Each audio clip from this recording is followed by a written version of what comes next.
Larry McCarthy said, I think I would like to see Proposal B implemented. And Ryan added, if you're looking at what you'd like to see the characteristics of a football championship having, two of the things to my mind would be teams playing at their own level, and you have a finite number of games, a definite start and end, and teams to get to that same stage of a competition and play the same number of matches. And B does that so for that reason, it's one that I'd like to see. The fact that we haven't heard from them really, they haven't said a whole lot up till now. Like, as a GAA president, and when you're at the top end, do you tend to just wait to hear what way the wind is blowing? Do you sort of feel out the situation before you make that public comment? Well, I think, first of all, that the changes, because it's coming through the association, through Congress, I think there is an onus on leadership to make sure that the organisation at large is informed about what's going on. Now, I know there were some provincial presentations, as far as I know, and I think we have to cut them a bit of slack, to be fair, because of the COVID times that we're in at this point in time. But for such a major change in the GAA's playing structures, I suppose I'm a bit surprised that it hasn't been more to the forefront, that there hasn't been more formal presentations.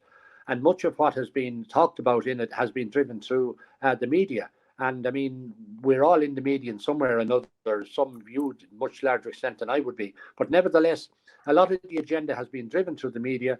And it's ironic that a number of the people who are on the committee that is now bringing the proposal forward, but the committee itself is defunct, have actually been speaking about it, like Ronan Sheehan and Conor O'Donoghue, just to mention two. I know John Prenti as well.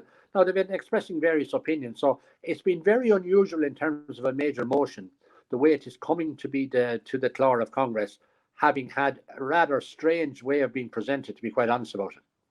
Well, what are your thoughts on the portrayal of some of the people who were involved in some of the councils? In some situations, you'd see them being referred to as dinosaurs, which, I mean, maybe some of them have thinking that is stuck in the past, but then it probably is very unfair when you consider the amount of hours that these people are putting into thankless tasks.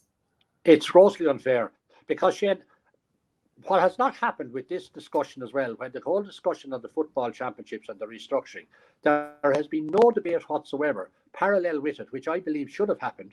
And I think some of the people in the GAA should have demanded this. What is the regional administrative structure of the GAA going to be post this competition implemented? Because you won't have a provincial football championship as we know it in the past. I have no doubt that by putting the provincial football championships at the start of the year, it is not going to have the same level of attraction as it had the traditional football championships, provincial championships, because clearly team managers now, that is going to be their window to try out new players or to try out new formations.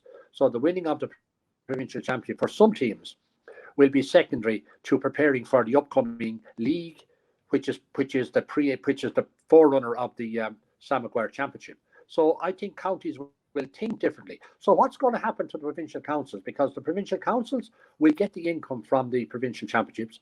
They will get no income directly from the leagues and the knockout championship, and they will be looking towards Croke Park to fill that financial vacuum, if I could call it that, from the proceeds from the league and the championship. So it is, provincial people are concerned because counties look to provinces to help them in the whole area of coaching and games development, which is significant, in the area of club grants, infrastructure grants, and even county infrastructure grants, and various other support mechanisms come through the provincial councils.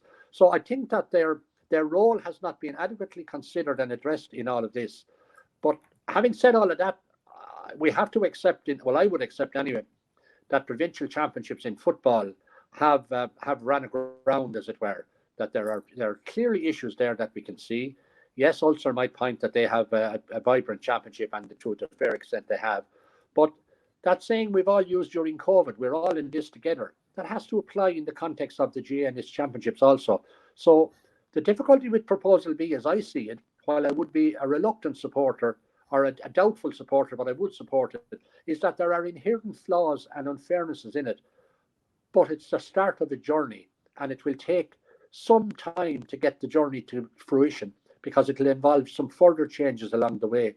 But you have to start somewhere. If you enjoyed this piece of content, please follow us on YouTube by hitting the subscribe button in the bottom right-hand corner of the page, which helps the channel grow.